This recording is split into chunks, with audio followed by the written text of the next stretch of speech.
যিশুৱে মোৰ পাপৰ ক্ষমা দিলে, ক্ৰুচত বলি হৈ তেজ দিলে।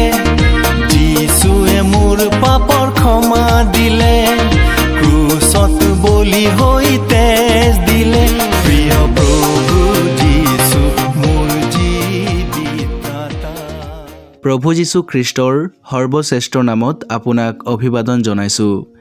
পবিত্ৰ বাইবেলৰ যোহনে লিখা শুভবাৰ্তাৰ 14 অধ্যায়ৰ 27 পদত আমি প্ৰভু যীশু খ্ৰীষ্টক এনেদৰে কোৱা শুনো, মই তোমালোকলৈ শান্তি এৰি যাওঁ, মোৰ শান্তি তোমালোকক দিওঁ। জগতে যেনেকৈ দিয়ে মই তেনেকৈ নিদিওঁ। তোমালোকৰ হৃদয় ব্যাকুল নহওক আৰু ভয়াতুৰো নহওক।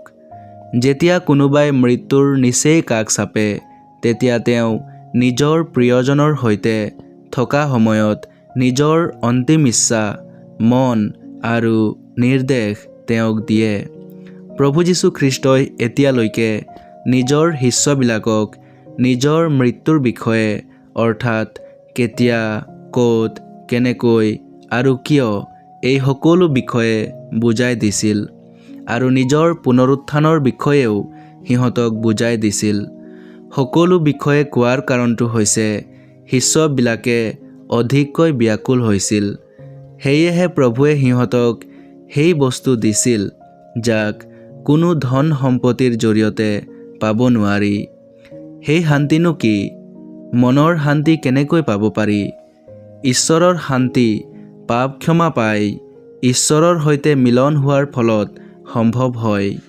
প্ৰভু যীশু খ্ৰীষ্টই এই মনৰ শান্তি মানুহক দিবলৈ সামৰ্থ, কাৰণ তেওঁ ক্ৰুচত নিজৰ বলিদানৰ দ্বাৰা নিজে বোৱা তেজেৰে পাপ ক্ষমা দিছে আৰু ঈশ্বৰৰ সৈতে মিলনো কৰোৱালে।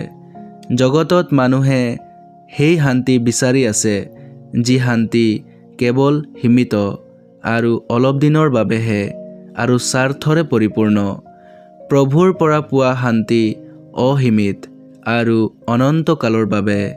আপুনি প্ৰভুৰ শান্তি পাবলৈ নিবিচাৰেনে?